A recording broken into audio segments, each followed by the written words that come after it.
Bem-vindo ao Papo de Luta! E hoje é com muita alegria que a gente vai inaugurar o nosso quadro Expresso Marcial, o nosso quadro de bate-papos com grandes personalidades das artes marciais. Então acompanha aí com a gente.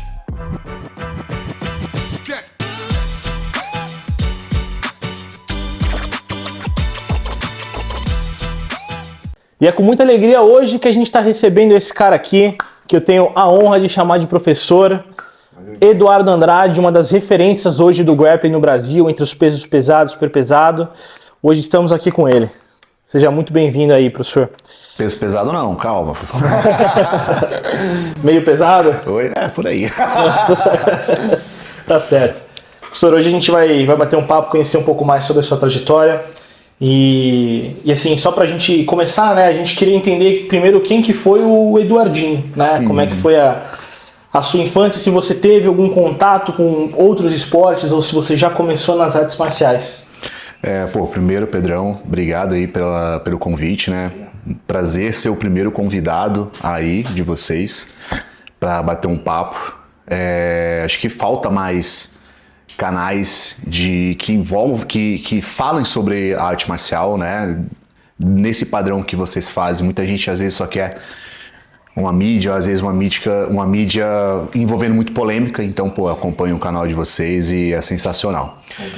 Obrigado, Edu. Cara, eu nasci no interior de Rondônia, em uma cidade chamada Mirante da Serra, e era pouquíssimas pessoas. Eu acho que o último censo que eu vi, acho que tinha 10 a 12 mil habitantes na cidade, uma cidade muito pequena. E, cara, desde muito cedo eu não tive envolvimento com arte marcial, né? Porque não tinha muito. A primeira luta que eu vi que tinha na cidade era um karatê, só que a mensalidade era muito cara e eu era de família muito humilde, não podia pagar. O capoeira minha mãe não me deixou fazer capoeira. Caramba. Não sei, acho que as pessoas que faziam, acho que na época ela não queria que eu me envolvesse com esse tipo de pessoa, com as pessoas ali que estavam envolvidas dentro. Mas eu tive sempre muito contato com esporte. Sempre joguei, era tipo um moleque mais gordinho assim mesmo. Mas sempre joguei vôlei, sempre joguei futsal, qualquer esporte que tinha disponível eu fazia. E uma das coisas que na infância eu acho que fez muita diferença na minha vida hoje, em tanto questão que eu consigo manter às vezes uma performance muito alta, foi exatamente contato com a natureza, né? Legal. 10 minutos ali você tinha contato com cachoeira, com animais, assim. A alimentação era muito boa desde cedo, assim.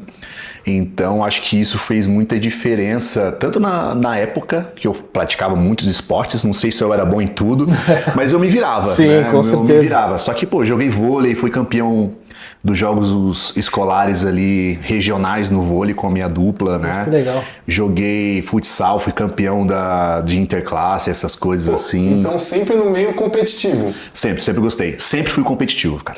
Queria, ganhar até no paro ímpar, assim. Eu sempre fui muito competitivo. Entendi. É até uma coisa que eu tive que me controlar, assim, muitas vezes, pra não ser tão competitivo. Ainda sou, né?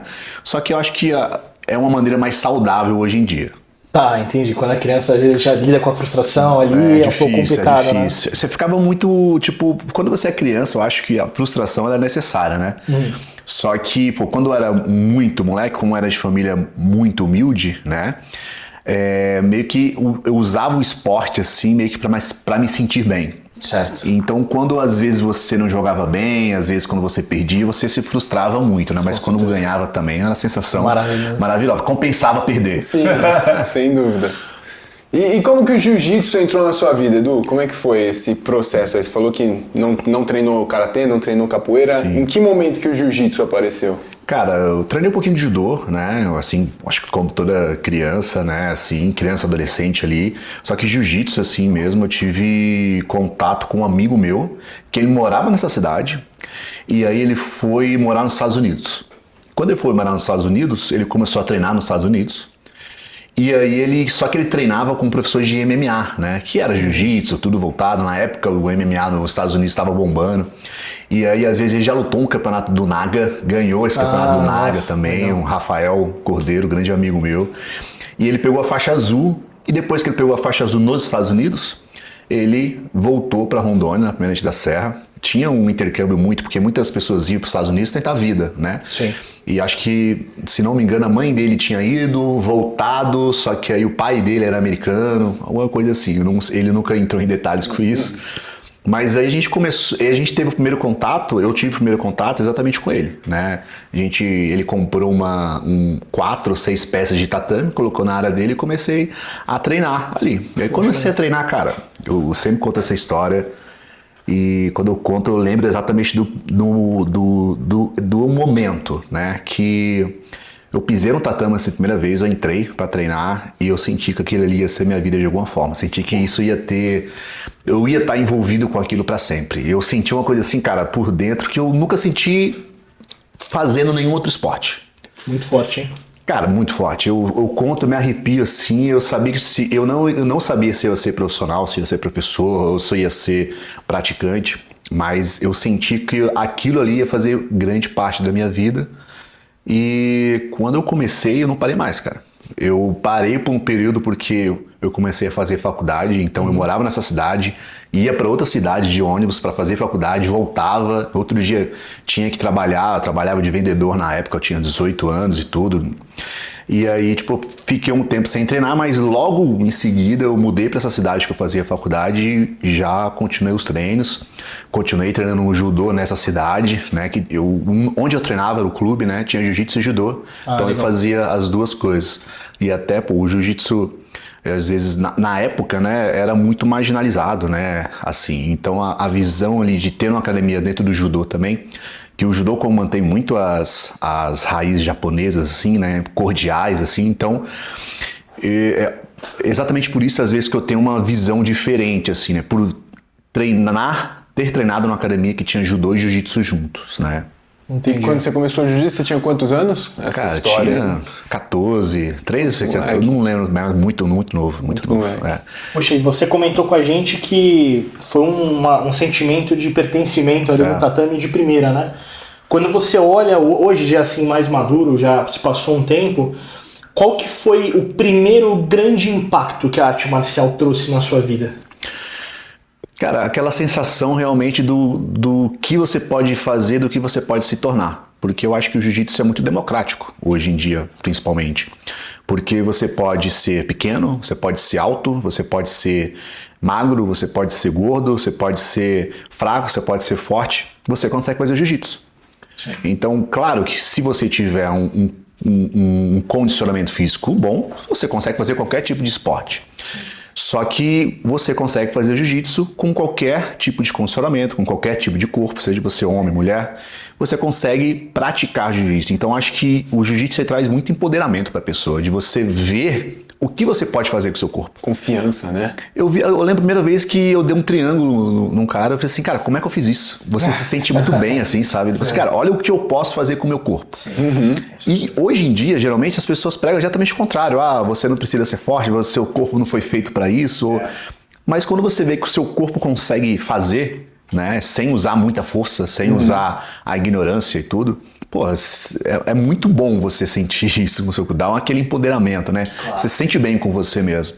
Então acho que esse impacto que a luta traz, não só o jiu-jitsu, como todas as lutas, né, esportes de combate, é muito bom para o ser humano em questão disso. E você se sente você cria um empoderamento para você, sabe? Aquela sensação de você se sentir bem, de você, pô, olha o que eu consigo fazer com o meu corpo, sabe? Sim. E acho que todas as pessoas, elas devem se dar a oportunidade de sentir isso pelo menos uma vez, cara. Sim. Porque tem pessoas que passam a vida inteira sem ver o que o corpo delas consegue fazer, né? Elas não sabem o quanto de força ela tem, ela não sabe o quanto de condicionamento ela tem, se a frequência cardíaca dela vai subir.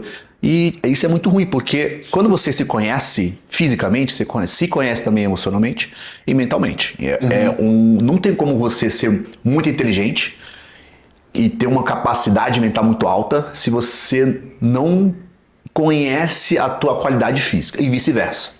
Não tem como você ser bem fisicamente se você não está bem mentalmente e vice-versa. E emocionalmente também. Então, engloba tudo, né? Sim. Por isso que eu acredito no jiu-jitsu, o ensino de jiu-jitsu de maneira integral. Não focar apenas uma parte do jiu-jitsu, como uma parte de competição, ou só a parte de defesa pessoal, ou só a parte... Para mim, o ensino da luta ela deve ser de maneira integral. Você gerar um bem-estar físico, emocional e mental para a pessoa que está praticando. E as pessoas que estão praticando também têm essa visão. Cara, é muito interessante isso, porque a gente vê algumas academias focando só no jiu-jitsu competitivo, ou algumas só focando no lifestyle, né? E você trazer tudo isso em uma aula é muito importante, né? Acho que faz muita diferença para quem está aprendendo. Com certeza. A gente tem hoje essa cultura no jiu-jitsu de treinar aprendendo a fazer ponto, né? Isso é uma questão muito, muito complicada, assim, quando a gente olha para o jiu-jitsu atualmente, né? E, de fato, né, eu tenho convivência com você na academia, então eu sei que isso é realmente um ponto que você aborda mesmo. E o Edu, me tira uma dúvida. Você começou a sua jornada no jiu-jitsu, ali teve a faculdade e tudo mais. E então o seu primeiro professor, ele foi um faixa azul. Faixa azul. Olha só. Faixa azul. E quando que você teve o primeiro contato? Quando que as competições de jiu-jitsu começaram a fazer parte da sua vida? Foi já na faixa branca? Como que foi essa jornada? Cara, desde o primeiro mês que eu treinei jiu-jitsu, já tinha uma competição, tinha um circuito ali regional, né? Ainda que, tipo, de maneira muito, vamos se dizer, de principiante ali mesmo, nada profissional nem nada, mas tinha um circuito, tinha um professor Júnior, que é uma cidade do lado, chamada Ouro Preto. Aí o Sensei Júnior, até mandei um abraço para ele. Ele foi grande propagador do jiu-jitsu e também do judô ali na região. Ele tinha uma academia, não sei se ele tem ainda, né? Deve ter. Muito antiga, onde os alunos aprendiam judô, aprendiam jiu-jitsu. Sempre fez um trabalho muito bom. E, cara, desde o primeiro mês, faixa branca, tipo, tem uma foto, cara, eu não consigo achar essa foto. Tá. Só que eu, meio gordinho, assim, imenso, altão, 94 quilos. É mesmo? De faixa branca, assim, eu doido pra lutar. Não sei. Cara, e desde o primeiro mês. E aí eu parei um pouco, assim, devido à faculdade, que era correria, mas depois que eu mudei pra cidade que eu fiz faculdade, eu comecei a lutar ali no circuito regional também. Pela faculdade? Não, sem ser pela faculdade. Tá. Sem ser pela faculdade. Na época, quando eu tava saindo da faculdade, eles me ofereceram uma bolsa. Eu falei assim, porra, agora... Não, tem uma bolsa pra atleta aí, não sei o que. Eu falei, cara, tô indo pra São Paulo, me deixa. Faculdade você fez do quê, Edu? Educação física. Educação física. Pô, até eu tive... Acho que às vezes me deu uma base muito boa pra eu poder dar uma boa aula de jiu-jitsu, ter entendimento, né, da luta em si, né? Porque o ensino da luta, até hoje em dia, ele é muito, vamos se dizer, empírico, né? O treino. Sim. Não é um treino que tem base metodológica e não tem uma base, assim, científica, né? E não que o treino deve ser 100% isso, mas eu acho que deve ter um equilíbrio ali. Sim, entre essas coisas. Porque tem pessoas que têm muita experiência na luta e sabem como treinar realmente, mas tem pessoas que não têm essa experiência e querem fazer do jeito que elas foram treinadas para fazer e tudo. E acaba não tendo um tipo de treino tão bom para a pessoa que está fazendo. Aí você acaba se lesionando, acaba desistindo da luta porque você não vê uma certa progressão, né? Então a faculdade deu muita base para isso. Então eu comecei a lutar ali no faixa branca, depois faixa azul. Logo quando eu comecei a treinar nessa outra cidade, o professor Clélcio Roma, mandar um abraço para ele também, porque era checkmate. E ele 4 meses assim, como eu tinha uma base muito boa com esse amigo meu, com o Rafael, ele já me graduou a faixa azul, comecei a competir de faixa azul assim também. E os circuitos ali comecei a ganhar, comecei a perder assim, né? Ganhava mais do que perdia na região assim. Sim. Eu cheguei a ser campeão estadual na faixa azul, na época não tinha federação, né? Eles faziam um campeonato que era meio estadual e eu consegui ganhar. Na faixa roxa, depois da criação da federação, né, de Jiu-Jitsu de Rondônia, que até é filiada à CBJJ, eles começaram a fazer um estadual mesmo. Fui campeão faixa roxa estadual, fui campeão faixa marrom sem kimono estadual, né, absoluto, se não me engano. Então, cara, a competição ela sempre teve ali em paralelo, junto com a faculdade, junto com o trabalho ali. Comecei a dar aula muito jovem também, de faixa roxa. Já tinha um time, já tinha um horário que era só meu, assim, que a gente treinava bastante. Pô, que irado. A gente treinava meio-dia, então era um grupo de amigos ali, a gente chamava até de Team 12, porque a gente treinava meio-dia. Só que, cara, foi uma época muito boa porque a gente era muito conectado, assim, e a gente queria realmente treinar de maneira boa, assim, né, intensa. Não era um treino de competição, mas era um treino avançado. Eu até sou contra treino específico de competição, né? Não, vou entrar nesse ponto também. Mas acho que era um treino muito bom, assim, e como eu ganhava muitas competições e tudo, a galera, tipo, confiava, sabe?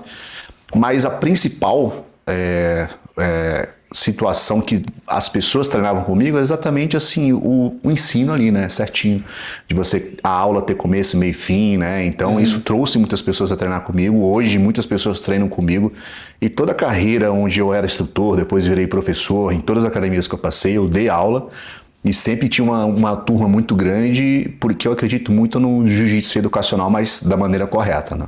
Sim, com certeza. Legal. Você então acha que ser um educador físico pode ser um diferencial para professores de artes marciais? Sim, tem até uma discussão agora, acho que no Rio de Janeiro, né, que os caras estão querendo exigir, né, a formação. E, cara, na minha opinião, assim, é um diferencial. Não é obrigatório? Acredito que não. Mas eu acho que deveria ter uma fiscalização melhor dos órgãos. Eu acompanho uma galera que dá aula, assim, eu sou do Muay Thai, Sim. do kickboxing, né? Eu conheço uma galera que, assim, tem história, Sim. ganhou algumas lutas, mas que, assim, a aula não tem embasamento, Sim. né? É algo que você falou, como eu fui treinado, putz, treinar até quase vomitar, passar mal e a dificuldade que vai forjar. E hoje em dia, assim, claro que a dificuldade, quando você tem a dificuldade, você aprende mais, você evolui mais, mas tem momentos e momentos, né? Não dá pra ser todo o treino assim. Cara, e assim, todo esporte ele evolui. A maneira que se treina basquete hoje em dia não é a maneira que se treinava nos anos 80, anos 90. Qualquer esporte. Eu sinto que o jiu-jitsu, ele meio que não teve essa progressão de treinamento, exatamente por isso. Eu ensino do jeito que meu professor me ensinou. E aí todo mundo repete essa frase e ainda parece que o jiu-jitsu, que é em algumas academias, óbvio, que é praticado hoje, parece o mesmo dos anos 80, dos anos 70 e tudo. Não que seja ruim também, mas assim, às vezes esse professor que dava aula nos anos 90, nos anos 90, 80, não tinha muita coisa para recurso, até próprio da situação geral do ano ali, da época. Do ambiente e tudo. É mais a questão de época, porque assim, não tinha muitos estudos também na época. Ninguém pesquisava sobre isso, né? E através de pesquisas mais jovens, através da tecnologia, o avanço da ciência, sabe que, enfim, as coisas que às vezes, isso que a gente fazia 80 anos, nos anos 80, não serve para hoje, porque não vai melhorar em nada, porque já foi provado que não melhora em nada. Então, por que a gente continua fazendo? Então, acho que o jiu-jitsu ele precisa evoluir, a galera precisa ter essa noção. Mas assim, a formação é importante? É um diferencial? Muito, acredito que seja. Obrigatório? Não. Mas deve haver uma fiscalização dos órgãos, uma fiscalização da CBJJ, uma fiscalização das federações maiores de esportes de combate. Para quê? Cursos, né? Liberação para você dar aula, você fazer um curso de professor, né? Assim, não, você só vai poder dar aula se você fazer um curso de professor, né? Porque aí o cara aprende a dar aula e evita de você fazer coisas que pode fazer mal pro seu aluno. Primeiros socorros, né? Tem muito professor cara, que não tem sabe. Que ser. Hoje em dia a CBJJ, né? Ela, para você pegar a homologação da sua faixa preta, você precisa do curso de primeiros socorros e precisa de um curso de arbitragem, né, das regras. Isso já é um diferencial muito bom. Só que não há fiscalização. A fiscalização deve haver, na minha opinião. Porque tem muitas academias que os caras não têm homologação de faixa. Ninguém sabe quem deu a faixa preta pra ele. O cara apareceu de faixa preta na cintura. Eu ia até comentar isso. A gente tem uma faixa preta ali, eu comprei no Mercado Livre, cara. Todo mundo compra. Então, assim, tudo bem. É fácil de pegar, né? Então, qual que é a certeza que essa pessoa é um faixa preta, né? E assim, esse é um problema que acontece em todas as áreas. A gente vê um monte de pessoas com diploma falso exercendo a profissão. Mas por isso que eu acho que deve haver uma fiscalização, né? Porque o cara deve aprender a dar aula, mas não só aprender a dar aula, deve aprender a cuidar do ser humano, né? O primeiro socorro, aprender, cara, não vou fazer isso com o meu aluno, porque ele pode se machucar. É bom senso, né? A gente tem que ter para... Uma amiga minha treinava faixa roxa na época. Cara, ela é magrinha, alta assim, só que ela pesava 50 quilos menos. E aí na aula, o professor mandou ela carregar nas costas um cara de 80 quilos. Nossa. Ela machucou o joelho. Lógico. Deve ser, cara... Né? Mas, tipo assim, o professor não tem essa noção, esse bom senso de ver que uma mulher de 50 quilos não consegue carregar um cara de 80 quilos. Não é nem questão de educação. Você precisa ser formado né? para entender ou saber que a pessoa pode se machucar? Sim. É bom senso mesmo. Mas assim, por isso que tem que ter fiscalização. Né? Porque tem muito academia de fundo de quintal que os caras nunca, às vezes, até nem passaram por uma formação até faixa preta. Porque assim... Se você pega a sua faixa preta dentro de uma escola de jiu-jitsu que te ensinou tanto jiu-jitsu para competir, tanto jiu-jitsu para se educar, aquele ensino integral que eu sempre falo, né? Você vai estar preparado para dar aula. É uma formação que não acontece hoje, às vezes, na questão do jiu-jitsu esportivo, né? Sim. Então, essa pessoa, esse faixa preta, vai ter uma noção de como passar um bom treino, de cuidar do aluno e tudo.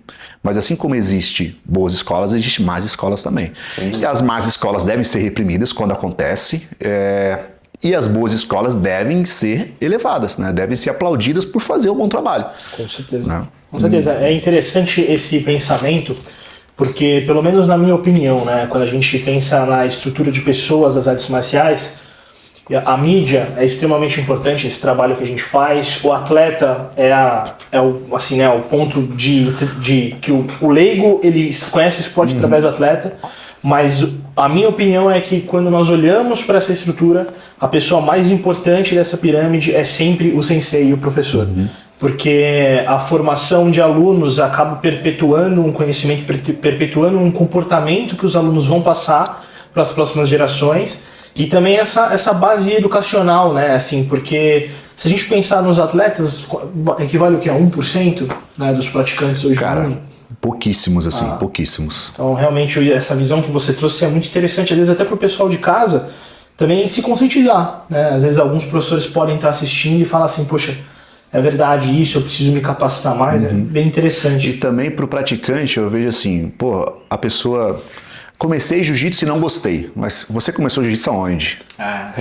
Não tive uma boa experiência com jiu-jitsu. Talvez aquela pessoa que você foi treinar não estava capacitada para te dar uma boa aula de jiu-jitsu. E para as pessoas que perguntam para mim assim, querer começar jiu-jitsu ou outra arte marcial, a primeira coisa que eu falo, procure uma boa escola, procure um bom professor. Legal. Porque isso vai fazer a diferença na tua manutenção do treino. Você vai se manter treinando exatamente se você tiver um bom professor. Ao longo prazo, né? E é assim tudo, cara. Eu vou fazer pilates agora, né, para melhorar minha performance. Eu fui em 3 estúdios de pilates. Nesses 3 eu tirei a média. Cara, qual que me atendeu melhor, qual que me falou melhor, qual que eu acho que vai fazer muita diferença, e escolhi um lugar para fazer pilates. Acho que o jiu-jitsu deve ser a mesma coisa. Legal, interessante isso. E tem pessoas que começam às vezes numa má escola e se mantêm nessa má escola. Sim. Por quê? Tem toda aquela mística de você não deixar o seu sensei, Eu cresci assim. Cara, pra mim é uma coisa mais idiota que tem no mundo. Concordo plenamente. Por quê? O professor que fala isso, né? Fala de honra, fala de lealdade, fala de tudo, mas a honra e a lealdade deve ser só do aluno pro professor, não do professor do aluno. Tem que ser uma troca. E honra e lealdade não tem nada a ver de você deixar uma academia, ou mudar de cidade, ou deixar a sua academia, ou procurar a academia. Não tem nada a ver com isso. Eu deixei uma academia muito famosa, que é o Cícero Costa. Eu sei que fez muito parte da minha formação dentro do jiu-jitsu. E quando eu saí, eu fui lá, conversei com ele, falei, olha, tá acontecendo isso, acho que vai ser melhor para mim tudo. E honrei meu professor por esse tempo. Sim. Eu honrei indo falar com ele, olhando nos olhos dele, falando, olha, eu preciso sair porque eu acho que vai fazer parte e vai fazer bem para minha formação dentro da arte marcial, dentro do jiu-jitsu, tanto na questão do lado do professor, tanto na questão do lado do competidor. E ele falou, não, se for bom pra você, vai mesmo, me alertou, toma cuidado, que às vezes você sai daqui, vai para outro lugar e às vezes não é o que você pensou. Eu falei, Conceição, pode ter certeza que eu vou... o que acontecer, eu vou honrar a minha decisão, e se não dar certo, eu vou para outra. Eu enxergo assim, muitas vezes, que o professor ele prefere lançar esse discurso de chamar o aluno dele de creonte, em vez de melhorar a aula dele, em vez de melhorar a academia dele. Poxa, perfeito. Putz. Então, assim, eu posso dar aula do jeito que eu quiser. Aí o cara chega atrasado, o cara passa treino de qualquer jeito. E quando o aluno se sente assim, pô, acho que eu não tô tendo acesso a um bom ensino e quer procurar outra academia, ele fica com vergonha, ele fica com medo de ser chamado de creonte, com vergonha, e acaba fazendo o quê? Desistindo do jiu-jitsu porque não quer porque não quer ser chamado de creonte, porque se criou essa cultura de que se você abandonar a academia, você é creonte. Mas, cara, eu tô abandonando uma academia que não dá nenhum suporte pra mim. Eu vou ficar magoado com isso? Cara, você contou a minha história. Mas... Cara, teve um aluno que treinava comigo, né? A gente tá numa região onde é uma região muito comercial, e ele treinava comigo, acho que da branca até a roxa. E aí ele ia se mudar, né? Ele mudar o trabalho, ele não ia conseguir ir até mais essa região. E ele chegou para mim e falou, professor, eu vou abandonar o jiu-jitsu, porque aconteceu, contou, não vou conseguir vir mais aqui. Assim, mas por que você vai abandonar o jiu-jitsu só porque você vai se mudar daqui? Não vai trabalhar mais aqui? Ah, pô, porque eu quero treinar com você, não quero te abandonar, não quero ser creonte. Mas, cara, foi ensinado a ele ouviu falar em algum lugar que isso é ruim. Então eu falei, cara, para de ser idiota. Onde você vai morar? Ah, vou morar no bairro tal. Ó, bairro tal tem essa academia. Vá treinar, não tem essa de honra, de lealdade, você ser fiel ao seu professor. Se o seu professor souber o que é honra de verdade, ele vai te honrar e falar, cara, pode ir pra outra academia, continua treinando, porque eu quero que as pessoas treinem jiu-jitsu. É uma questão de ego, né, do professor. Não importa se é comigo, se é fulano ou com ciclano, eu quero que as pessoas treinem jiu-jitsu porque eu sei o que o jiu-jitsu fez na minha vida. E eu quero que todas as pessoas experimentem isso. E eu vou privar essa pessoa de treinar. Do meu ego, para assim, não, se você não treinar comigo, você não treina com mais ninguém. Sim. E aí meio que você se prende a essa pessoa, meio que assim, você é educado a nunca abandonar a sua academia. Agora, se a sua academia é boa, se o seu professor é bom, se o treino tem método, se o ambiente é legal, o ambiente você pode levar sua filha, sua mulher, sua mãe, pode levar seus filhos, pode trazer a comunidade toda em volta. Por que eu vou abandonar essa academia? Sim. Então tem que partir dos professores e das academias, criar ambientes melhores, desenvolver ou pegar a metodologia emprestada de alguém para fazer na academia, porque assim o aluno não foge. Agora não adianta você chamar seu ex-aluno de creonte se a sua aula não é boa, ou se a sua academia não é boa. Porque, cara, você que precisa melhorar, não é só o aluno que é creonte, você precisa melhorar como professor, melhorar a tua academia, porque o aluno vai te abandonar se você fizer tudo certo, tenho certeza. Tenho certeza. Fica até difícil fazer qualquer pergunta depois dessa resposta. Que aula. Poxa, legal, Edu, um posicionamento muito interessante e também assim, quando a gente pensa no aluno, além de ter um impacto gigante na vida pessoal dele, às vezes esse posicionamento de creonte, dessa preocupação com ele, esse cara, se ele parar de treinar jiu-jitsu, ou essa mulher, né, enfim, ele vai falar mal do jiu-jitsu fora do tatame. Isso não agrega em absolutamente nada e tudo isso começou por conta de um professor, do posicionamento de um professor. E o professor muitas vezes é inspiração pro aluno, né? Um exemplo, né? Cara, eu acho que toda pessoa que faz jiu-jitsu, né, e já está há algum tempo, serve de exemplo. Talvez você nunca dê aula, mas você vai servir de exemplo para sua família, vai servir de exemplo para os seus amigos. Com certeza. E vai servir de exemplo pro lado bom e pro lado ruim. Sim. Você pode ser um bom exemplo, você pode ser um mau exemplo. Né? Se você sendo professor praticante. Se você tem uma postura adequada, uma conduta adequada, você vai ser um bom exemplo. Se você não tiver uma conduta adequada, você vai ser um mau exemplo. Eu convivi com faixas pretas, alguns praticantes, que saíam em balada e procuravam briga. Poxa. Um cara. E aí, eu comecei a me afastar dessas pessoas, né? Porque eu vim, cara, não é o que eu prego, não é o meu tipo de conduta. E um dia eu falei pra eles, cara, se vocês querem brigar, se vocês querem lutar, se inscreve no campeonato de jiu-jitsu e luta lá. Porque lá você vai estar lutando com alguém que realmente sabe. Sim. Agora, se você sai, um clube, numa balada e tudo, e briga com alguém, bate alguém que não sabe, você é covarde. É covarde. Covardia. Ah, mas eu vou... não levo satisfação, não levo desaforo pra casa, tem que tirar a satisfação, se o cara vir pra cima de mim, você é o lutador, você é o artista marcial. A boa conduta é esperada de você, não da pessoa que nem sabe o que tá fazendo. Sim, é verdade. Então você é um bom ou um mau exemplo. Você pode ser um mau exemplo que o jiu-jitsu de forma covarde, pra cima das pessoas, brigando embalado, ou tendo uma péssima conduta alimentar, tendo uma péssima conduta como pessoa e tudo, ou você pode ser um bom exemplo. Você vai ser exemplo querendo ou não. Então assim, quando eu entrei, eu não entrei tendo essa mentalidade no jiu-jitsu, eu construí essa mentalidade no jiu-jitsu através das próprias experiências que eu tive, né? Porque eu também já precisei usar o jiu-jitsu na rua, eu também já fui de uma forma de competição que às vezes não era adequada, mas eu comecei a ver meus próprios atos, minhas próprias ações, eu acho que isso não condiz com o que a arte marcial, com o que o esporte de combate prega. Então eu vou tentar me adequar para ser, não que eu seja exemplo para qualquer pessoa, para qualquer um, para exemplo de qualquer coisa, mas eu tento ser uma boa referência. Mas eu sei que o ser humano ele é falha, vai falhar em qualquer situação, mas na maioria das minhas condutas eu tento ter uma boa conduta exatamente porque eu sei que eu estou sendo observado. Fui pai agora também, então assim, cara, quando você é pai, e se tiver uma criança imitando o que você está fazendo, você começa a prestar ainda mais atenção. Sim. Então, eu acho que tudo isso me fez e está fazendo, né, eu ter uma boa conduta no tatame. Cada tempo que passa, eu vou tentando ter uma conduta melhor. Eu vou estudando, eu vou melhorando como professor, como praticante, como atleta. Consequentemente, você melhora também fora. Não tem como. Sim, com certeza. Cara, parabéns, Edu, porque assim... São poucas pessoas que têm essa mentalidade, né? Parabéns mesmo. Eu acredito que muitas pessoas têm essa mentalidade porque eu convivo com as pessoas. Só que assim, eu falei com uma amiga minha um dia desses, assim, né? Os bons precisam se mostrar também. Sim. E como a gente está numa comunidade em que o machão, esse espírito de eu não sei o que, creonte tudo, eles falam muito alto.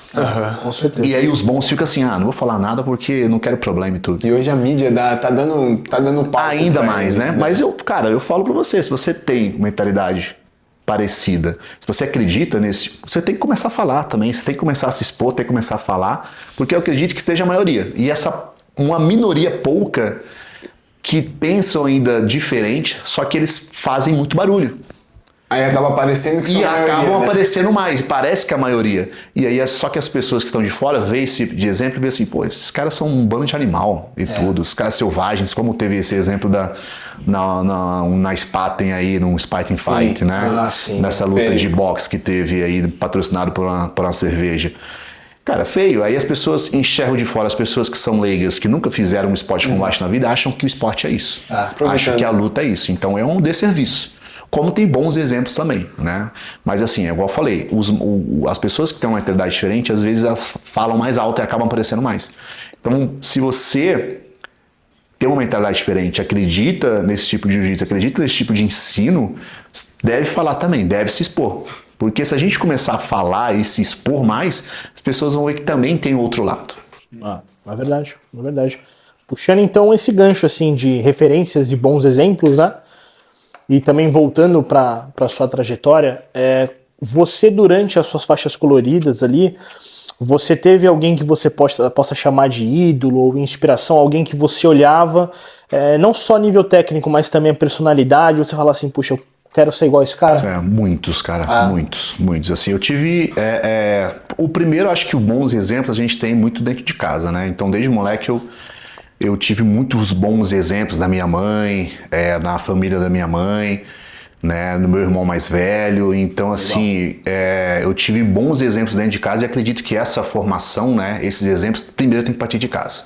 Bacana. Então, minha mãe criou a gente sozinha, né, a partir de um tempo, ela foi abandonada pelo marido, pelo nosso pai. Então, assim, ela teve que passar por muita coisa e desde criança eu vejo muito isso e falei assim, cara, se eu tivesse metade da força da minha mãe, eu ia ser o cara, né? Que legal. Ia ser o cara. Então eu já tive esses bons exemplos, assim, muito dentro de casa, com a minha família, com meus avós, com meus tios, com as minhas tias, né? E com a minha mãe, que é a principal. E dentro da carreira, principalmente, cara, eu me inspirava nas pessoas que estavam próximas de mim. Meus professores, os mais graduados. Quando eu entrei mais no mundo competitivo, é lógico que você se inspira, né? Nos ídolos, né? Nas pessoas que são mais referências, campeões no tatame ali, campeão mundial e tudo. Mas eu nunca tive um ídolo, mas eu sempre tive grandes inspirações sim. E eu me inspirava sempre nos melhores, cara. Tipo assim, pra mim, Marcelinho Garcia e Roger Gracie foram um dos melhores, assim, porque eles campeões em tudo, né? Dentro do tatame, fora do tatame também. Com e sem kimono, né? Roger lutou MMA, foi campeão, ganhou um cinturão do ONU, né? No MMA. Mas eles fizeram de tudo e mostraram que o jiu-jitsu não é só de kimono, ou sem kimono, ou só uma coisa. Acho que eles viviam o jiu-jitsu de forma integral. O Roger Gracie, por estar na família há muito tempo, claro. E o Marcelinho Garcia, quando o Marcelinho Garcia apareceu, o que ele ganhou, a dedicação que ele tinha ali, e também professores, né? Eles entendem o poder do jiu-jitsu que o jiu-jitsu pode fazer para outras pessoas. Sim. Então, assim, você vê o Roger Gracie dando aula até hoje, o cara é campeão mundial mais de 10 vezes, e ele dá aula dentro da academia dele. É verdade. Marcelinho Garcia também dá aula dentro da academia dele, montou uma academia agora no Havaí. E eles foram praticantes, atletas, campeões, professores, abriram academia, são donos de negócio, e para mim, assim, eles vivem de maneira integral. E também, assim, eu não conheço eles pessoalmente, mas parecem ser bons exemplos fora também. Sim.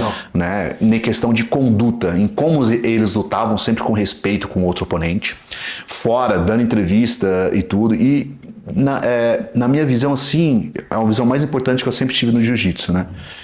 De que você pode ser muito bom numa coisa sem precisar ser o idiota. Sabe, sem precisar ser aquele cara que levanta o queixo. Acho que após McGregor, muita gente se perdeu. Sim, com certeza. Porque eu acredito que aquilo seja a personalidade dele mesmo, né? Sim. Mas isso fez as pessoas quererem aumentar muito o trash talk e manter ali, criar um personagem para vender luta. Alguns conseguem fazer, outros passam vergonha tentando fazer isso, mas eu acredito que sejam bons exemplos exatamente por isso, porque foram campeões, foram professores, acredito que eles sejam muito bem de vida hoje em dia, são inspirações, tipo assim, os caras lutaram há 20 anos atrás, né? E até hoje são falados nele. Com certeza. Quantos são falados hoje em dia? Poucos. Aquela geração foram poucos. Marcaram uma época. O que marcaram, né? Outros foram campeões também. Por que a gente não fala dessas pessoas hoje? Talvez pela postura, pela conduta. Né? Então foram caras que conseguiram perpetuar o sucesso deles e levar o sucesso do tatame para fora do tatame também. Né? Então por isso que eu acho bons exemplos, eu sempre me inspirei nesse tipo de pessoas. E lógico, você se inspira em um ou outro. Para mim o Leandro Lo era grande referência também para mim. Você treinou com ele na Cícero? Não, quando eu cheguei ele já tinha saído. Quando eu cheguei ele já tinha saído assim. Mas assim, o efeito Leandro Lo ainda estava na academia, né? O efeito Leandro Lo e o efeito Irmãos Miaus ali, né? Todo mundo se inspirava neles e se espelhavam neles, né? Porque eram atletas muito dedicados, assim. Sim. E são ainda, né? Não, o Leandro Lo, infelizmente, já partiu. Mas o estilo de luta, a referência que ele era ali pros meninos do Cícero Costa, e ainda é, né? Eu acho que ficou muito, mesmo após eles saírem da academia, né? O Paulo e o João, eles foram para os Estados Unidos, mas os pesos leves ali queriam ser igual a eles, né? E uns poucos mais pesados queriam ser igual o Leandro, né? Então foram grandes inspirações e eu não convivi diretamente com eles. O Paulo e o João estavam ali na academia, viam de vez em quando. Só que se você sentiu o legado dele dentro ali, né? Em outras pessoas também que treinavam com ele. Então eu sinto que eu convivi muito nesse ambiente e assisti as lutas dele, o que ele fez, o que ele ganhou, né? Eu acredito que é muita referência também. E, cara, eu me inspiro assim nos melhores das pessoas, né? E como tem outros também que, pra mim o cara pode ser campeão, mas se ele não tiver uma conduta legal, fora do tatame, eu não quero nem chegar perto, não quero convivência, eu não quero assistir luta, não quero nada. Tá? Porque as pessoas são de serviço. Você fez um post recentemente falando sobre isso, né? Que medalhas vêm e vão, mas o que fica é a essência da pessoa, né? Como a pessoa age no dia a dia, como que ela trata os pais, como é que ela trata o aluno, como trata a pessoa. Eu fiz o post, né? Tem uma galera no jiu-jitsu, né, que gosta de bater no peito e falar, não, eu cheguei aqui sozinho, né? Eu fui campeão e eu cheguei aqui sozinho, ninguém me ajudou, não sei o que, não tive suporte. Isso é impossível. Não entendeu nada das artes marciais. Isso é impossível. Porque jiu-jitsu é um esporte coletivo. Eu acredito que nem, tipo assim, na vida o cara não chega ao sucesso sozinho. Sim, Cara, nada. às vezes ninguém me deu nada. Com certeza, para você começar um trabalho, alguma coisa, alguém te deu uma oportunidade. Alguém segurou atrás Com também, certeza. né? Porque as pessoas acham que as pessoas dão algo é você pegar, ó, toma aqui. E dá pra você. Toma dinheiro? Quer dinheiro? Quer carro? Quer empresa? Quer sucesso? As pessoas... Nada é assim. Nada é assim. Então, até o cara que te dá uma oportunidade pra você construir algo, esse cara te Você entrar ajudou. na academia, né? Só o cara que te deu a oportunidade de você entrar. E ter um espaço Pois pra é. Pois é. Alguém já deu alguma coisa. Exatamente isso. Então, cara, dentro do jiu-jitsu é impossível você se fazer sozinho. Porque assim, você é um reflexo dos seus professores, dos seus parceiros de treino, das suas referências, como eu falei, né? Tanto boas, tanto ruins, porque você pode usar um mau exemplo como exemplo também. Fala assim, não vou fazer o que esse cara faz. Sim. Né? Porque, porra, olha a postura desse cara. Então, assim, é impossível esse pensamento de self-made que a galera gosta de colocar, principalmente hoje em dia, dentro do jiu-jitsu. Então, você tem influência dos seus professores, principalmente a maior influência que eu acho que ocorre numa academia de jiu-jitsu, tanto ela focada em competição quanto ela focada em lifestyle, são os seus parceiros de treino. Seus parceiros de treino são parte fundamental. Por isso que eu falo sempre nas aulas, você sabe, cuidar do seu parceiro de treino. Quando você cuida do seu parceiro de treino, você sempre vai ter o seu parceiro de treino disponível. E você acaba se tornando um bom parceiro de treino também. Né? Então, assim, às vezes você vai fazer uma técnica, você vai fazer de qualquer jeito para machucar o seu parceiro? Óbvio que não. Porque as técnicas machucam qualquer esporte de combate. Um soco muito forte, um cruzado, um arm lock, machuca. Então você precisa ter noção do que você está fazendo, cuidar do seu parceiro de treino, né? E é um impacto, uma influência muito forte o parceiro de treino, tanto pro bem, tanto pro mal. Então, assim, voltando pro Cícero, né? Quando você olhava pro lado, você via ali campeões, né? Você via as pessoas se dedicando. Então isso fazia você se dedicar também. Sim. Sabe? Então essa influência do parceiro de treino, ela é muito grande, muito forte. Então, por isso que, antes de ser um bom professor, eu queria sempre ser um bom parceiro de treino. Né? Dentro de qualquer escola ou academia que eu já tive de jiu-jitsu, eu sempre procurei ser um bom parceiro de treino. Para as pessoas, assim, pô, esse cara é muito bom de treinar, eu quero treinar com ele. E, pô, eu consegui fazer isso em todas as academias que eu passei. Sempre fui um bom parceiro de treino, porque eu sabia que, sendo um bom parceiro de treino, eu ia ter bons parceiros de treino também, sabe? O posicionamento realmente sempre muito interessante, sempre agregando demais.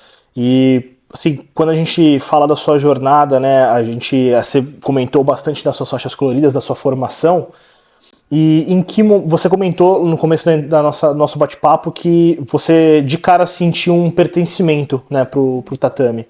Em que momento que você falou assim, caramba, isso aqui realmente vai se tornar um trabalho para mim? Faixa marrom. Teve um amigo meu que foi muito importante, acabamos de falar isso, né? A influência dos parceiros de treino, dos amigos, assim, ninguém se faz sozinho, né? Sim. Eu tava com um bom trabalho na época, né? Na faculdade ali, e terminando, tinha um relacionamento na época e tudo, e eu era muito apegado a isso, né? E eu tive um amigo que ele veio para São Paulo, treinou no Cícero Costa, voltou e ficava nessa ponte aérea sempre. E eu senti, putz, cara, eu queria dar essa chance de ser atleta, né? Legal. E conversando comigo, eu pensei, pô, eu queria ir, mas, cara, eu tenho muita coisa aqui, é difícil abrir mão, né, dessas coisas. E esse amigo, ele era um pouco mais velho que eu, e falou assim, cara, tudo isso aqui que você tem, você pode ter aos 40, 50 anos, mas a sua juventude é só uma vez. Então, cara, uma frase que me impactou, assim, tipo assim, se você for atleta, você precisa fazer isso jovem. Então, se dê a permissão de você fazer isso, de você tentar fazer isso. Cara, ele falou isso, teve 2 meses eu vim para São Paulo. Olha só. Eu vim no tal brasileiro, né, e aí eu voltei e fiquei com aquela coceira, assim, falei assim, cara, acho que vai ser isso. 1 mês e meio eu tava de volta em São Paulo, Olha sabe? só, Peguei minhas coisas, infelizmente tive que terminar meu relacionamento. Deixei o trabalho, deixei tudo, vendi tudo que eu tinha, botei o dinheiro na conta e vim para São Paulo. Falei assim, esse dinheiro aqui vai me manter 1 ano aqui, 1 ano e pouquinho, vamos ver se dá essa chance de ser atleta, né? Eu era muito novo, né? Eu tinha 20 e poucos anos, assim, né? E eu acredito que tá dando certo até hoje, assim. Claro, com certeza, hein? Com certeza, muito legal. E eu sempre tive essa visão do professor também, né? De dar aula, né? De impactar, né? Então, assim, quando eu me joguei mesmo, falei assim, cara, isso aqui vai ser minha vida, eu quero virar atleta, eu quero me tornar um bom professor também, e isso aqui virar realmente uma profissão, sabe? Só que eu sempre vivi o jiu-jitsu de forma muito intensa e um jiu-jitsu de verdade, cara. Jiu-jitsu de verdade. Eu sempre não só queria competir jiu-jitsu, né? Eu queria viver o jiu-jitsu de forma integral. Então o jiu-jitsu impactou. Desde quando eu comecei o jiu-jitsu, por toda a minha infância, a história, né, de ser de família muito humilde, do abandono do pai e tudo, eu era não era tão autoconfiante, né? Eu era muito tímido, não tinha tanta confiança assim, e o jiu-jitsu me deu muito isso, me deu uma autoestima muito boa, me deu uma confiança muito boa, me deu a capacidade de se conectar com outras pessoas também, porque quando eu era um pouco jovem eu não me conectava tanto com outras pessoas assim. Então, pô, eu sabia o que o jiu-jitsu fez na minha vida, estava fazendo na minha vida, e eu queria que outras pessoas também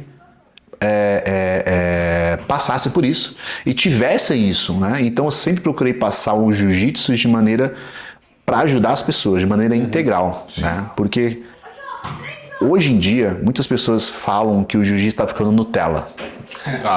Por a questão do treino, né, e tudo, mas eu acredito que hoje em dia o jiu-jitsu está chegando nas pessoas que realmente precisam do jiu-jitsu. Sim. São pessoas que não, crianças, pessoas que não são confiantes, pessoas que não têm aquele senso de pertencimento a lugar nenhum, pessoas que é difícil de se conectar com outras pessoas, que vivem numa solidão crônica, assim, interna, e que quando ela começa a fazer jiu-jitsu, ela vê a vida dela melhorando.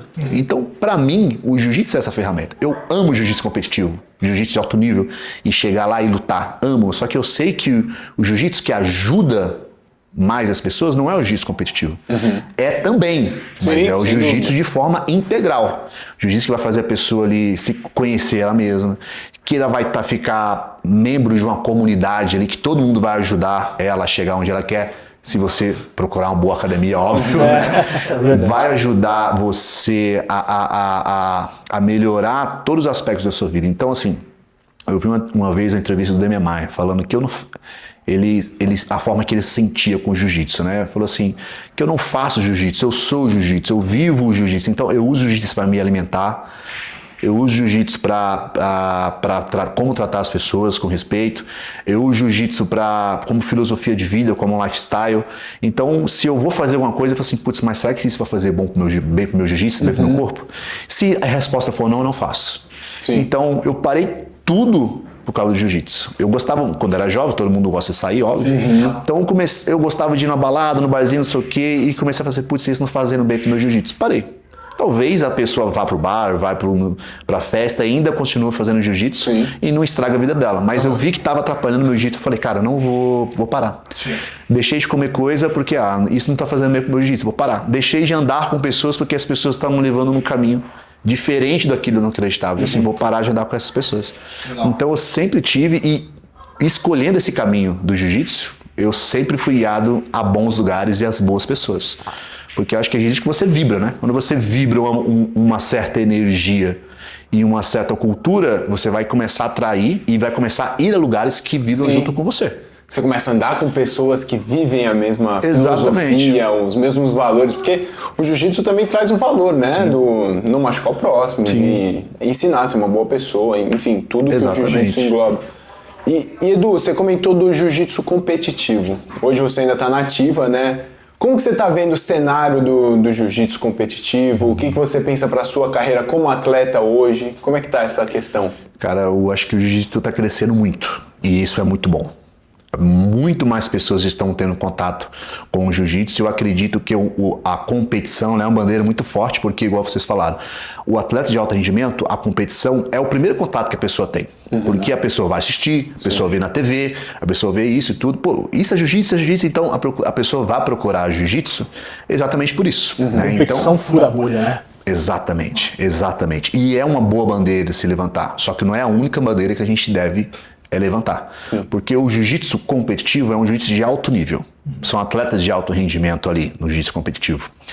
Então, se eu for passar esse tipo de jiu-jitsu dentro de uma academia de jiu-jitsu, não vai fazer sentido para a pessoa que está indo procurar bem-estar físico, emocional, mental. Pode ser também, mas depois que ela tiver aquela boa base que a gente estava falando. Primeiro, aprende jiu-jitsu de forma integral. Aprende a como cair, a como se levantar, a como se defender, principalmente, a entender o próprio corpo, a desenvolver as habilidades necessárias, trabalhando sempre pela base ali do jiu-jitsu, né? E aí depois essa pessoa vai escalando. Se ela vai ser ou não competidora, é uma questão de escolha própria. Sim. Só que se o único tipo de jiu-jitsu que eu sei é o jiu-jitsu de competição e eu vou ensinar esse jiu-jitsu para pessoas que não estão preparadas para competição, para competições, essa pessoa vai sair do treino, ela não vai conseguir aguentar porque é realmente um treino muito forte. Sim. Né? Outra coisa do jiu-jitsu competitivo, a conduta e as boas maneiras do atleta também. É igual eu falei, parece que o atleta ele precisa se mostrar demais e se criar um personagem e ser polêmico para poder sair na mídia e para poder ser conhecido e para poder ser aquilo. E na verdade não. Você precisa ser bom no que você faz no jiu-jitsu. Se você é bom e ganha competição, você vai ser conhecido. E você vai ser respeitado exatamente por isso. O que você falou do Roger e do Marcelinho, né? A gente volta em grandes exemplos. Hoje a gente ouve falar nessas pessoas e outros bons exemplos a gente tem também. Para mim esses são os melhores, mas existem vários outros também, né?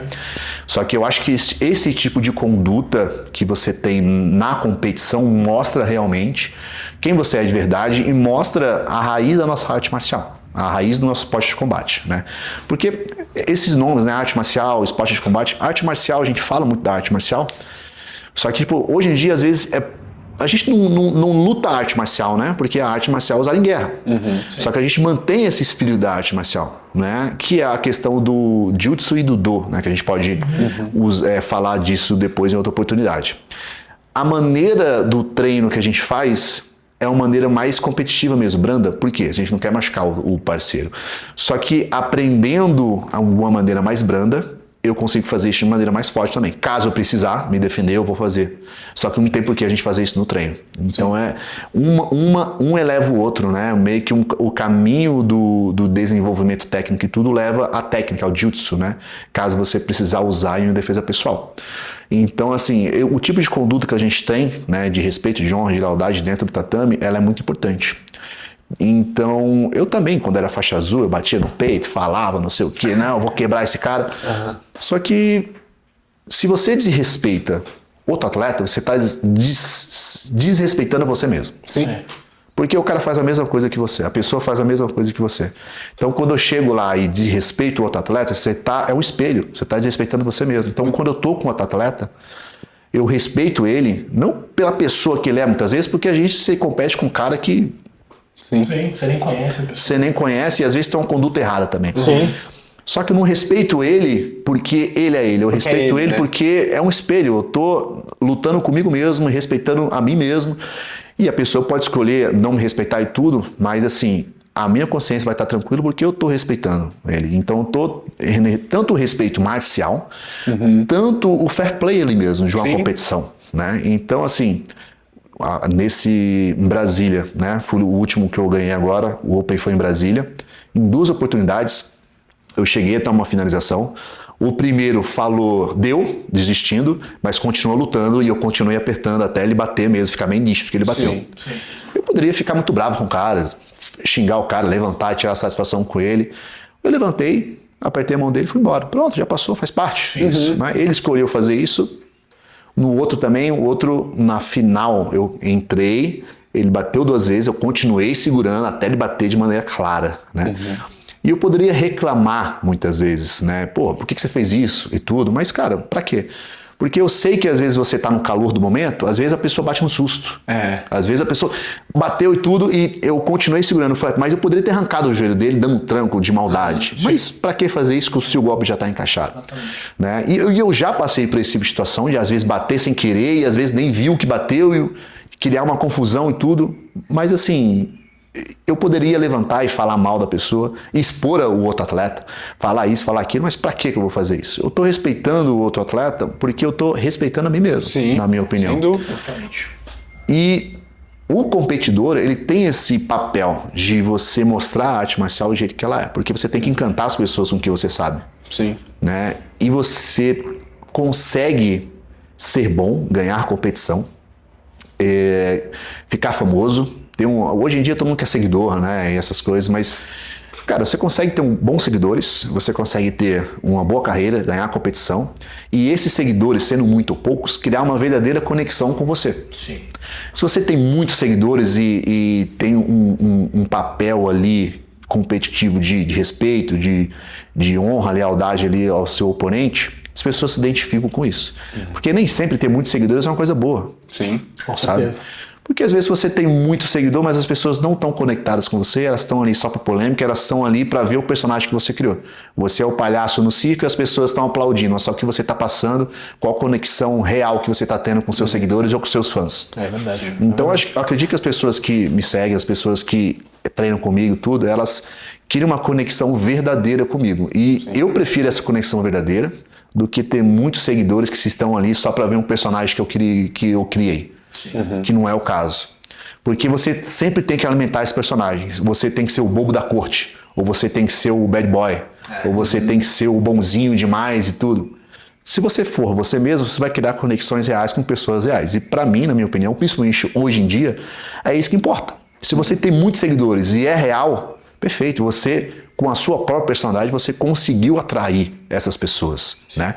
Mas se você cria um personagem apenas para dar visualização ou ficar famoso, você não está levando o verdadeiro propósito da luta, e isso, você vai conseguir viver isso até certo ponto. Sim. Você não consegue sustentar. A sua um carreira personagem. acabou, as pessoas não vão mais te acompanhar. Exatamente. Porque você era só um produto de entretenimento. Entretenimento. Né? E tem como você entreter, e tem como você ficar famoso, e tem como você ganhar seguidor, sendo você mesmo, lutando, ganhando. Você não precisa criar um personagem, você não precisa bater no peito e falar que vai quebrar o cara, ou a pessoa que vai lutar contigo, você não precisa ser desrespeitoso, você não precisa ser um idiota. Sim. Né? Você no bom termo, né? E eu tento manter essa conduta de quando eu luto exatamente para dar o bom exemplo, tanto para meus alunos, tanto para pessoas que estão assistindo, tanto para as pessoas que querem começar a arte marcial e tudo. E hoje em dia eu não luto mais por título, sabe? Sim, legal. Eu luto exatamente para passar esse tipo de mensagem. Se eu tenho meus objetivos de profissionais dentro da competição, né? O maior deles hoje em dia é participar de um DCC mundial. Legal, Ótimo. bacana. É participar. A seletiva chegando aí, então é o seu plano, o foco agora principal é a seletiva. Eu deixei de lutar outros eventos, lutar eventos só da DCC, exatamente para me acostumar com a regra, me acostumar com o ambiente. Bacana. Para quando chegar na seletiva eu conseguir ter uma boa performance. A seletiva tá pra aí? Tá... É março do ano que vem. Março? É. Então, Acho que provavelmente vai ter 2 seletivas. A primeira já é confirmada aqui em São Paulo. Mas eu fiz já 2 seletivas, né? A primeira seletiva que eu lutei, eu esqueci o ano, 2000 e alguma coisa ali. Eu não tive uma performance tão boa. Na segunda seletiva eu tive uma performance boa, consegui lutar bem, pôr meu ritmo, mas acabei perdendo. Perdi até pro campeão, que foi convidado, ganhou uma vaga, né? E essa agora eu quero, desde a última seletiva até essa agora, eu falei, cara, vou me dedicar 100% ao Senkimono, vou lutar campeonatos da Federação da DCC, exatamente para me acostumar com o ambiente, me acostumar com a regra, legal, né? E tudo ali, para quando eu chegar lá eu estar muito bem ambientado para eu conseguir colocar uma boa performance. Então esse é o objetivo principal, né, na minha carreira hoje, é lutar uma DCC mundial e ganhar, assim, caso eu conseguir. Vamos falar assim, né, pô, a DCC, se você estiver vendo esse vídeo, o cara é 5 vezes campeão dos Opens, não precisa nem fazer a seletiva, vamos convidar ele, né, eu envio o convite, stage tá me to hora. Vegas, né, por favor, já né. tá na hora de... A gente sabe, né, que tipo, o convite ele é muito difícil. É muito difícil, não, realmente. Mas é. a seletiva é pior ainda, porque, cara, na minha opinião, a pior ou a melhor seletiva, a mais difícil de você passar é a brasileira. Ah, não, porque isso aí tem sem vários dúvida. nomes brasileiros que são Com muito certeza. bons. E quando, às vezes, há mais quantidade de pessoas que tem. Às vezes, pô, eu acho que quantas no último, lutas faz foram no 8 dia? lutas, eu acho, pra chegar na final. Porra. No mesmo dia. No Então mesmo é muito dia? difícil você... E são lutas de quanto tempo? 10. 10. 10 minutos? Pô, é 80 minutos 10 lutando, minutos pô. podendo ter overtime. Que isso, se é no empatar, vai mínimo pro 80 overtime, minutos. Entendeu? Então é isso. muito difícil você passar na seletiva, assim como muito difícil você pegar um convite, né? Só que, cara, eu tô fazendo por onde? Sim, eu Tanto para ser, caso não ser convidado, não tenho problema também, eu continuo gostando muito da organização. Sim. É uma organização, a questão das regras ali são muito abrangentes, até porque é grappling, né? Então envolve jiu-jitsu, envolve judô, envolve wrestling, envolve atletas de MMA também, outras modalidades de grappling ali, e isso que é o legal. É claro que você vê atletas de jiu-jitsu se dando muito bem, né? Porque o jiu-jitsu ele permite uma regra mais abrangente do que outros esportes de grappling, né? E a luta livre também, né? Muitos, às vezes, se não fazem luta livre sozinha, fazem luta livre e fazem jiu-jitsu, né? Junto, assim, uma acompanhando a outra. Sim. Mas os atletas que fazem um grappling mais completo, que na minha opinião a luta livre e o jiu-jitsu são muito completos, né? Sim. Porque às vezes o judô tem pouco chão, tem chão, né? Sim. Mas pouco chão. O wrestling às vezes tem um estilo ali que é muito de controle do chão e tudo também. Só que para mim o grappling mais completo que existe é o jiu-jitsu e a luta livre, né? Então os atletas que têm esse background acabam se dando melhor. Sim. Mas assim, na questão de regra é muito abrangente. Você realmente, a pessoa que ganha, a pessoa que quer lutar. Que a gente às vezes não vê muito nessas federações mais tradicionais ali, né? E de kimono também. A competição meio que virou assim, eu quero fazer esse ponto, vou amarrar aqui, segurar 5 minutos, 10 minutos, eu vou raspar no final e vou ganhar uma competição. Ganhar a competição é bom, como a gente falou, mas como você ganha a competição, sim, né? Se você ganha colocando o jiu-jitsu pra frente, mostrando o seu estilo, tentando ganhar, não que você, eu luto pra pegar. Às vezes você luta, tentando finalizar, só que você não consegue finalizar o outro atleta, porque o atleta é muito bom também, sabe jiu-jitsu. Sim. Mas quando você luta pra frente, tentando colocar suas posições, tentando impor seu jogo, mesmo que você não finalize, você consegue ganhar do seu oponente, fazendo ponto ou não, treinando controle, porque você foi superior, porque o ponto é um detalhe. No ADCC, por exemplo, se eu vou entrar uma queda numa pessoa e jogo ela no chão, ela vira de 4 apoios, não é ponto. Tá. Mas é controle. Sim. Eu estou controlando, estou mostrando que a minha técnica em pé foi melhor, eu dominei. Eu não preciso fazer ponto para ganhar uma luta. Com certeza. Né? Se eu dominar uma luta o tempo inteiro, ficou nítido, ficou claro que eu ganhei a luta. E aí você acha que traz a essência do jiu-jitsu, isso? Para mim, o sem kimono hoje em dia, ele resgata o jiu-jitsu antigo, o jiu-jitsu de 1910, 1920, 1930, que era usado para isso. Porque o jiu-jitsu nessa época não era competitivo.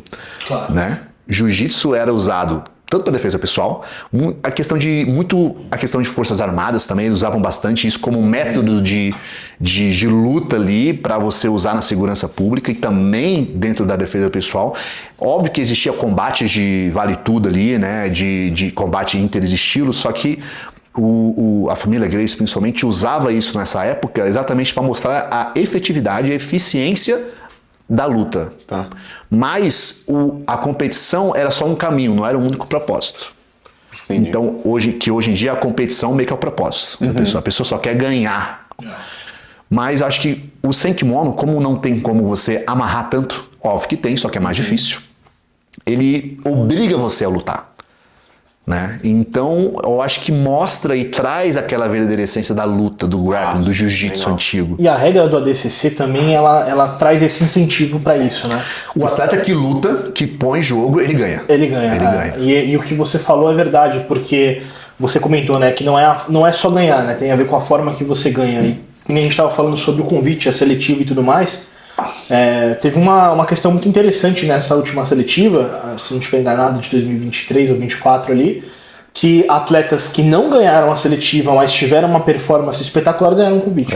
Né? O Mojacin olhou para esses atletas. Então, realmente, isso que você falou é verdade.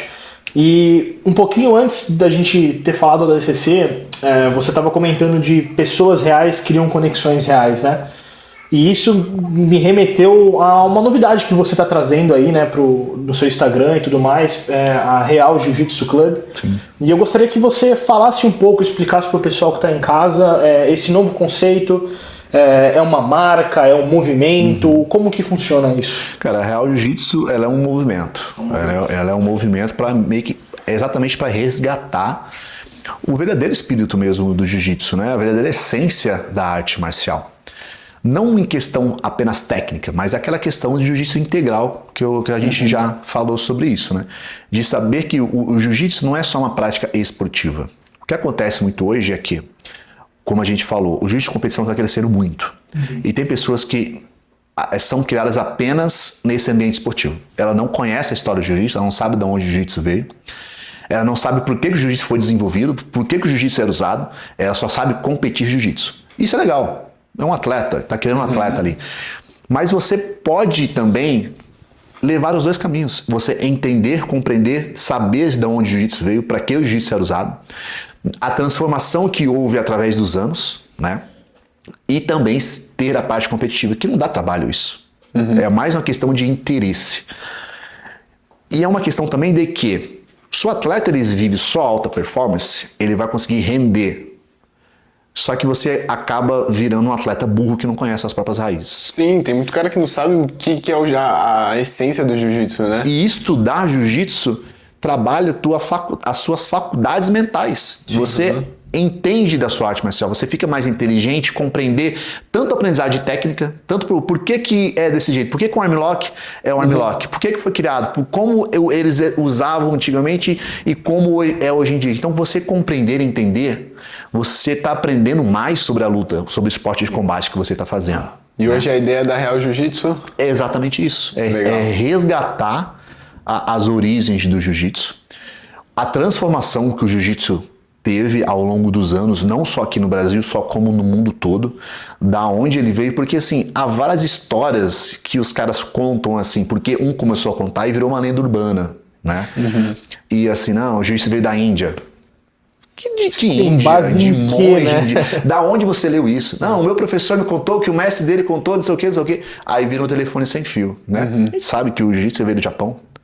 Né? O judô, Kodokan, tem muita influência em como o jiu-jitsu foi desenvolvido ao longo dos anos, né? Porque o nome judô e jiu-jitsu, houve uma época em que eram usados meio que para definir o mesmo estilo de combate japonês. Né? Na Europa tem muito jiu-jitsu, né? E isso tem jiu-jitsu, né? É mais a questão de transliteração e tradução aí, mas o estilo é japonês, a gente não pode negar. Sim. O estilo é japonês. E mais também o desenvolvimento que esteve no Brasil através de grandes nomes, um dos principais da família Gracie, mas não é a única, né? Também desenvolveu um estilo próprio, assim como desenvolveu um estilo próprio na Rússia, assim como desenvolveu um estilo próprio dentro da Europa, em outros países, nesses países ali também. Só que tudo é jiu-jitsu. O que acontece hoje é o quê? A pessoa que o ambiente competitivo, que vive só esse ambiente competitivo, ela acha que só isso é jiu-jitsu. E o jiu-jitsu tem várias expressões. Dentro do Brasil, fora do Brasil, ao redor do mundo, existem várias expressões de jiu-jitsu. Não só uma. E a pessoa que vive jiu-jitsu competitivo, ela vê outra interpretação de jiu-jitsu e vê, isso não é jiu-jitsu. Exemplo, né? Eu acompanho o trabalho dos irmãos Valentes, que eles tiveram aula direto com o Hélio Gracie, né? Toda a família deles. O trabalho deles eu não tenho. Eles estão em academia em Miami, enorme, né? Tem um museu até lá, né? Da história do jiu-jitsu, é muito bacana. Os professores ali, né? Eu acompanho o Pedro Valente, que ele além de ser professor, ele é historiador também, então conhece muito da história. Ele até me inspirou muito a conhecer mais a origem da nossa luta, né? Eu peguei muita indicação de livros que ele falava e tudo. E a pessoa que vive um ambiente competitivo, ela olha esse estilo de jiu-jitsu e vê, isso não é jiu-jitsu, tá doido? Isso aí, o kimono até aqui, a faixa não tem ponteira, os caras não rolam. Mas não entende que existem várias expressões de jiu-jitsu no mundo e o jiu-jitsu competitivo não é a única. O jiu-jitsu competitivo é muito bom. Eu vivi com jiu-jitsu competitivo desde o meu primeiro mês de jiu-jitsu. Só que eu sei que só isso não é jiu-jitsu. Sim. Então, é aquilo que eu falei do ensino integral do jiu-jitsu, né? Então, resgatar isso, de como o jiu-jitsu foi desenvolvido com o tempo, das verdadeiras raízes do jiu-jitsu, tanto saindo do Japão, passando pela Europa, passando por América Central, até chegar no Brasil, o desenvolvimento que ele teve no Brasil, a influência que a cultura brasileira deu no jiu-jitsu, boas e ruins, que a gente sabe também que o jiu-jitsu passou por um período muito ruim dentro do Brasil, né? Marginalização. Ali. A marginalização, né? Mas assim, para mim isso não é verdadeiro jiu-jitsu. Para mim são pessoas que apropriaram-se do nome jiu-jitsu para validar uma coisa que eles já faziam. Que eles já eram pessoas agressivas, já tinham um pensamento de gangue e só adotaram o jiu-jitsu para continuar fazendo o que eles já faziam na vida pessoal deles. São maus representantes do muito maus representantes, e a gente sofre muito com isso. Sim. Só que existem várias escolas que ainda têm raízes nessas pessoas, nesses times, e acham que isso é jiu-jitsu, quando na verdade eles só pegaram jiu-jitsu emprestado e fazem um desserviço para a sociedade. Com certeza. Então, mas tem pessoas que acompanharam e sabem que isso não é jiu-jitsu e fazem o jiu-jitsu de forma diferente, e as pessoas voltam naquilo lá, isso é um jiu-jitsu Nutella, isso é isso, aquilo, aqui só tem machão, que só tem não sei o que. Ok, continua assim, não tem nenhum problema, só que se você pensar dessa forma, você não vai perpetuar o esporte, já isso acaba. Eu acredito que boas academias de jiu-jitsu, elas vão vencer o tempo, né? Elas daqui a 10, 20, 30 anos, elas ainda vão estar presentes, e esse tipo de academia que tem esse tipo de pensamento vão acabar. Não vão acabar porque a época que a gente vive não permite mais isso, né? Se você vê, o mundo está muito melhor hoje do que há 30 ou 40 anos atrás.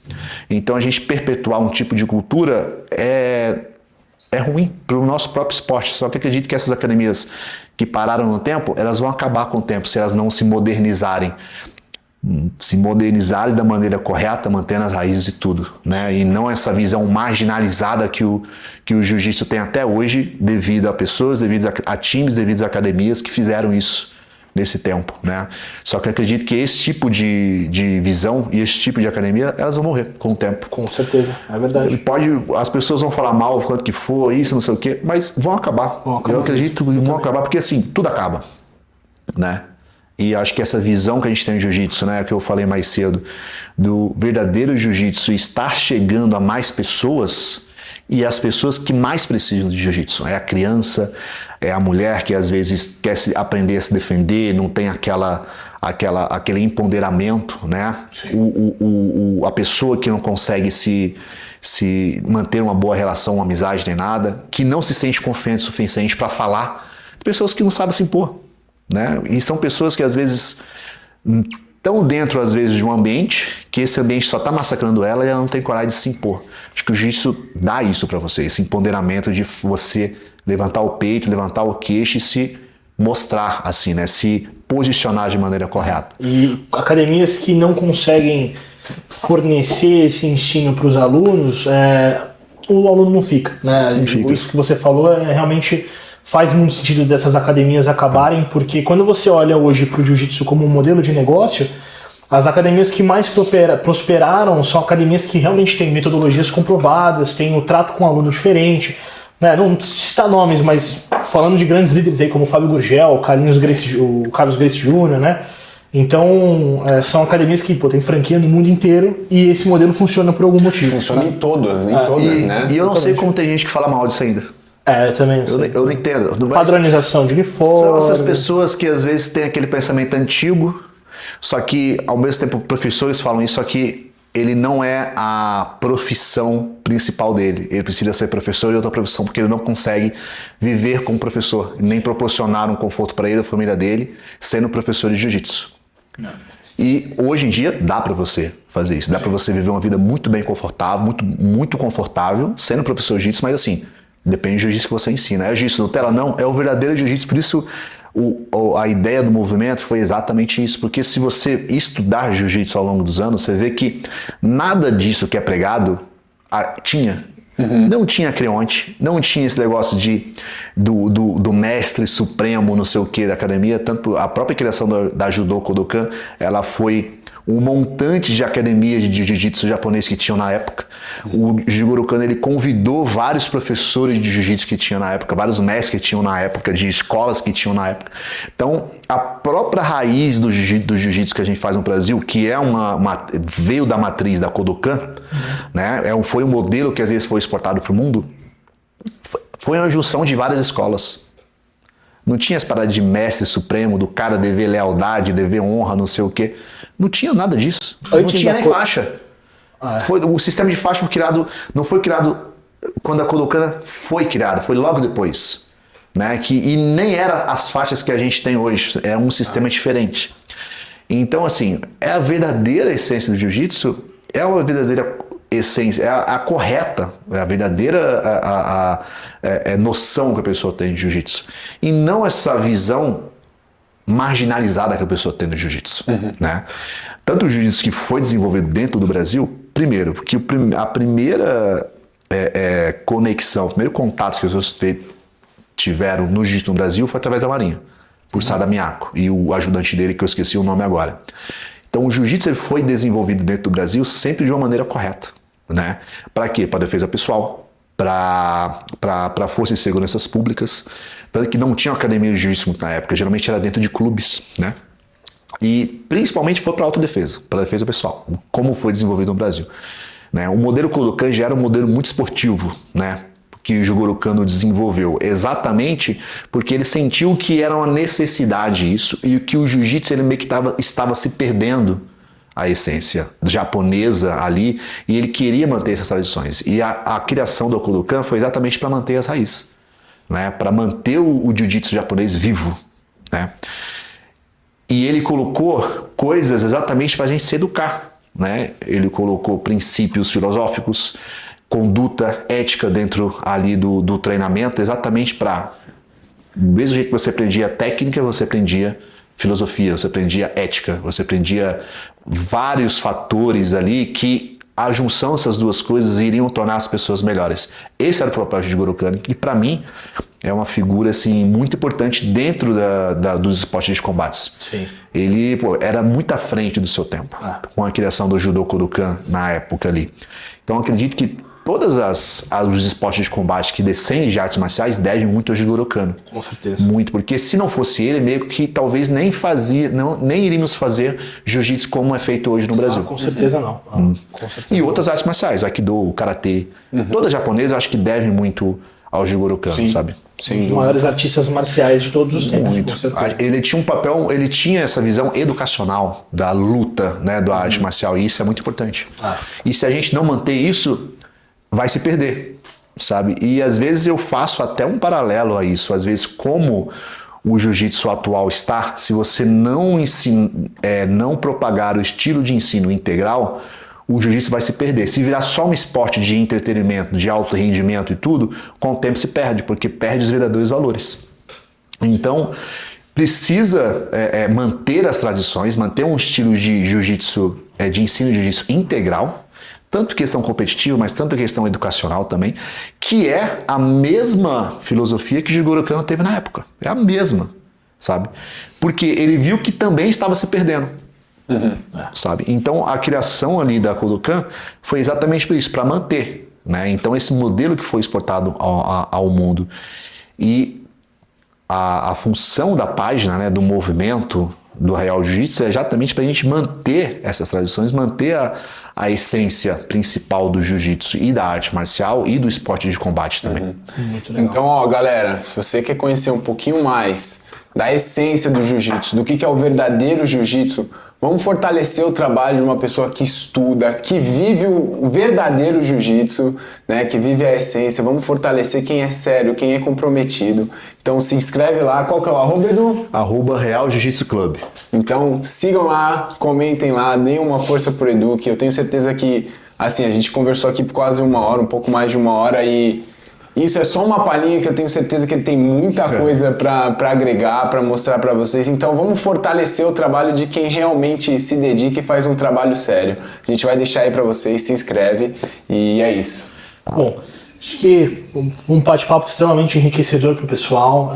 E uma última pergunta que a gente sempre faz aqui para os nossos convidados no Papo de Luta. Para você, se você pudesse falar qual o maior valor de um artista marcial hoje, no mundo moderno, qual que seria? Respeito. Respeito. Acho que não só a pessoa que pratica arte marcial, mas para a sociedade em si. Acho que a gente tivesse mais respeito pela pessoa mesmo, pelo ser humano, eu acho que seríamos uma sociedade melhor, assim. Porque eu acredito que o respeito esse tipo de... É um sentimento, na verdade. Você de respeitar a outra pessoa do jeito que a pessoa é, do jeito que a pessoa fala, você respeitar mesmo. Porque quando você respeita, é o espelho, né? Você está respeitando outro ser humano, outra pessoa também, né? E dentro das artes marciais, eu acho que os esportes de combate devem ser o maior propagador dessa filosofia de respeito, desse sentimento de respeito. Porque é uma coisa que sustentou os esportes de combate até hoje. O esporte de combate, as lutas em si, as artes marciais, elas não se manteram através de maus exemplos, elas se manteram através de bons exemplos. Até hoje, se você fala, se todo mundo começar a dar um mau exemplo, não sobrevive aos esportes de combate nem nada. É verdade. Os esportes de combate se manteram sempre, todos eles, de qualquer estilo, através do respeito. Então, eu acho que o praticante, o artista marcial, o lutador, ele deve ser o primeiro a levantar essa bandeira do respeito e mostrar para a sociedade o caminho do respeito para você conviver em sociedade. Porque sem respeito, sempre que as pessoas se perdem é através de quando você perde o respeito com outra pessoa. As pessoas agridem outra, as pessoas matam umas às outras exatamente porque falta respeito. Então acho que para a arte marcial, acho que o principal assim que as pessoas devem ter, os praticantes devem ter, é respeito. E a gente começa isso da academia. Dentro da academia, o primeiro passo que você dá na academia é de respeitar ali os alunos, de respeitar o professor, do graduado ao menos graduado, claro, um respeito de maneira saudável, Sim. Não seguindo uma hierarquia. Autoritário, né? Hierarquia é conquistada, hierarquia Sim. não é uma coisa imposta. A hierarquia é conquistada. As pessoas te respeitam porque você respeita outras pessoas. Né? Quando eu entro na academia e vejo um faixa preta respeitando todo mundo, eu me espelho nele e falo assim, pô, eu quero ser igual a esse cara. Agora, se eu vejo um faixa preta que ele cobra respeito das pessoas, vocês têm que me respeitar porque isso, vocês têm que respeitar. Isso não existe. O respeito não é imposto, o respeito ele é conquistado. Sim. Então, um tipo de respeito, uma hierarquia que tem na academia ali é de maneira saudável, mas respeitar os outros parceiros de treino, respeitar desde do zelador da academia até a pessoa que te atende, do professor aos parceiros, toda academia deve pregar isso primeiramente, né? Porque eu acho que depois disso, depois que o respeito está bem estabelecido e a cultura do respeito está bem estabelecida, você consegue trabalhar em outros pontos. E fica muito mais fácil que você tenha respeito, porque você vai sempre respeitar o ser humano. X, Verdade, ponto. verdade. Muito bom. Bom, pessoal, esse foi o primeiro episódio do nosso novo quadro, Expresso Marcial. A gente espera de coração que vocês tenham gostado. A gente trouxe essa referência do jiu-jitsu hoje. Uma aula hoje pra gente. Se você quiser acompanhar um pouco mais do trabalho dele, @Eduardo Andrade JJ. e da Real. Real Jiu-Jitsu Club. Show. Então segue ele lá, dá uma força. Se você achou que esse bate-papo trouxe bons conteúdos para você, obviamente vai continuar te trazendo lá nas redes sociais dele. Se inscreve aqui também no canal Papo de Luta. Você vai ser muito bem-vindo nessa comunidade que só vai crescer e trazer muito conteúdo das artes marciais para o Brasil. E deixe seu like também. Pessoal, muito obrigado. Pessoal, obrigado, Edu. Obrigado Obrigado pelo papo. Obrigado. Porra, Muito bom. Sensacional.